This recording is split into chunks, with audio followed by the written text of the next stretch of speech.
Nos tempos derradeiros, vislumbraremos na terra uma miríade de sinais e maravilhas. Mateus 24:4 profetiza sobre a emergência de falsos messias e profetas que deslumbrarão com grandiosos prodígios, numa tentativa de iludir até mesmo os eleitos. Outras interpretações bíblicas pintam uma imagem mais vívida desse cenário, alertando para não cairmos em armadilhas quando alguém tentar chamar nossa atenção proclamando "Eis o Messias", ou apontando para supostas manifestações divinas. Falsos messias e pregadores mendazes surgirão de maneira ubíqua, seduzindo até mesmo aqueles que deveriam possuir discernimento.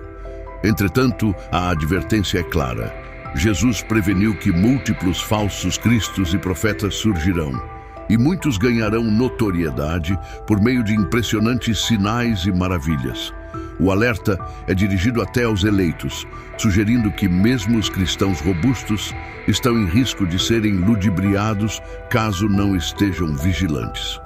Meu nome é Rafael Rodrigues e esse é o canal Histórias Fantásticas da Bíblia. Por favor, se inscreva no canal e ative o sininho para que você possa receber mais vídeos como esse. Refletindo sobre a razão pela qual Jesus nos instruiu com tanta minúcia, encontramos em 2 Coríntios 11, 13 e 15 a explicação de que falsos apóstolos, astutos operadores, podem transformar-se em apóstolos de Cristo. Não é surpreendente, pois Satanás próprio se disfarça como um anjo de luz.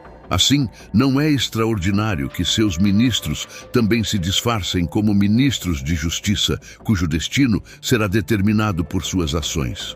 Satanás tem a habilidade de assumir a aparência de um anjo de luz. Por trás de um grupo de adoração cristão, pode estar a influência de Satanás, onde cantores talentosos deslumbram como artistas brilhantes, mas suas vidas não refletem o Evangelho.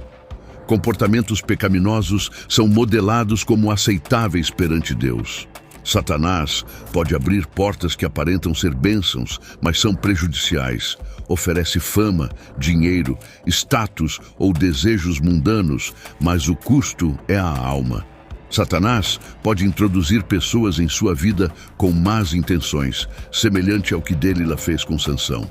São enviadas para seduzir e destruir. Isso levou as pessoas a se arrependerem, e eis o que aconteceu. Outra narrativa apresentada no livro de Atos, capítulo 8, envolve um homem chamado Simão, que anteriormente exercia a magia na cidade, maravilhando os habitantes de Samaria e alegando ser alguém grandioso. Ele se tornou o centro das atenções, contudo, quando ele ouviu a pregação genuína de Filipe sobre o reino de Deus e o nome de Jesus Cristo, tudo mudou. As pessoas da cidade, tanto homens quanto mulheres, foram batizadas em resposta às boas notícias. Mesmo Simão acreditou, foi batizado e acompanhou Filipe. Ao testemunhar os sinais e milagres extraordinários realizados por Filipe, Simão ficou maravilhado. Essa história destaca que antes de as pessoas ouvirem o Evangelho e se arrependerem, elas eram cativadas pelos truques mágicos e maravilhas de Simão. No entanto, apesar de seus feitos, não havia a pregação de Jesus, nem a glória e honra eram direcionadas a ele. Mesmo assim, as pessoas consideravam Simão como um homem de Deus. Isso ressalta a importância do discernimento. Devemos compreender que não podemos simplesmente associar Deus a sinais e maravilhas, pois o diabo também realiza prodígios. Nos últimos dias, o anticristo realizará prodígios mentirosos, e falsos profetas também enganarão com prodígios mentirosos. Portanto, é crucial que estejamos tão repletos do Espírito do Senhor que não sejamos movidos apenas pelo que vemos. Quando é verdadeiramente uma obra de Deus, ele recebe toda a glória e honra. Sua palavra está envolvida, o Espírito Santo está presente e o resultado é que nós, como crentes, louvamos a Deus, não a mágicos, pastores ou indivíduos. A Bíblia, em Gálatas 5, 19 e 21, adverte sobre as obras da carne, incluindo a feitiçaria. e destaca que aqueles que persistem nessas práticas não herdarão o reino de Deus. Portanto, somos exortados a manter-nos puros e afastados dessas influências malignas. Neste momento, desejo direcionar sua atenção para Colossenses 3, 5, 6, onde as Escrituras divinas proclamam: aniquilem, portanto, a natureza terrena em vocês: prostituição, impureza, paixão desenfreada, desejos malignos e cobiça, que é idolatria. Por essas coisas, a ira de Deus está se manifestando sobre os filhos da desobediência. Compreendeu? O versículo 6 enfatiza que, devido a essas práticas, a ira divina está se aproximando. Em termos mais simples, cesse o pecado. Abstenha-se de cair nos hábitos pecaminosos. Distancie-se dos desejos sensuais e egocêntricos do corpo. Afaste-se da ganância, pois esta é uma forma de idolatria, substituindo sua devoção ao Senhor. A mensagem é clara. Ao viver nessas práticas pecaminosas, você incita a ira de Deus. São atos de desobediência, e aqui está um conselho. A desobediência tem um preço elevado. Jonas desobedeceu a Deus e foi engolido por um grande peixe. A esposa de Ló desobedeceu a Deus e foi transformada em uma estátua de sal. Os filhos de Israel desobedeceram a Deus e vagaram no deserto por 40 anos. Quando você escolhe agir em desobediência, incita a ira de Deus. Deus abomina um coração que elabora planos perversos, uma mente que constantemente maquina e planeja o mal. Quais são alguns desses planos perversos que podem surgir no coração? Podem envolver vingança, menosprezo por outros ou simples desejos malignos contra o próximo. Essas são práticas que Deus repudia e não deseja encontrar nos corações de seus filhos. Em segundo lugar, Deus detesta o orgulho. Ele rejeita aqueles que menosprezam os outros, que se enchem de orgulho. A Bíblia é clara. Deus resiste aos soberbos, mas concede graça aos humildes.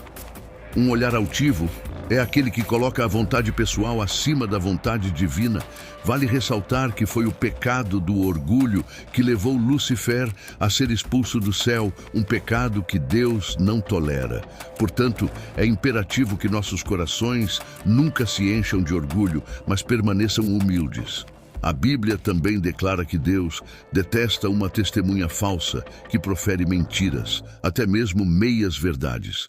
Em outras palavras, Deus repudia uma língua mentirosa, pois Jesus descreveu o diabo como pai da mentira. Devemos ser verdadeiros crentes que buscam, falam e vivem a verdade. Além disso, a Bíblia ressalta que Deus detesta aquele que semeia discórdias, espalha rumores entre irmãos. Aquele que promove a discordância entre os filhos de Deus, instigando o ódio e propagando rumores prejudiciais, torna-se inimigo de Deus. Em resumo, instigo vocês a prestarem atenção nessas advertências, a considerarem seriamente este conselho. Devemos buscar ser mais semelhantes a Cristo a cada dia. Sejamos encontrados na humildade, com uma atitude de servir em vez de ser servido. Exaltemos o nome de Jesus Cristo, não o nosso próprio. Amemos a todos, de todas as cores e status sociais, com o amor de Cristo. Manifestemos compaixão, assim como Cristo ministrou às pessoas através de seu exemplo, que por meio de nossas ações e palavras honremos o nome do Senhor em tudo que fizermos. Jesus nos preveniu acerca dos falsos cristos e profetas, pois nos últimos dias, indivíduos manipulados por Satanás terão a habilidade de realizar feitos sobrenaturais não para a glória de Deus, mas para ganho financeiro, entretenimento e fama. Podem iludir até os eleitos, se possível. Milagres podem ocorrer, mas o nome do Senhor não é glorificado. Em vez disso, é a pessoa que busca reconhecimento. A Bíblia nos insta a testar os espíritos, pois o diabo tem uma história de realizar sinais e maravilhas enganosos.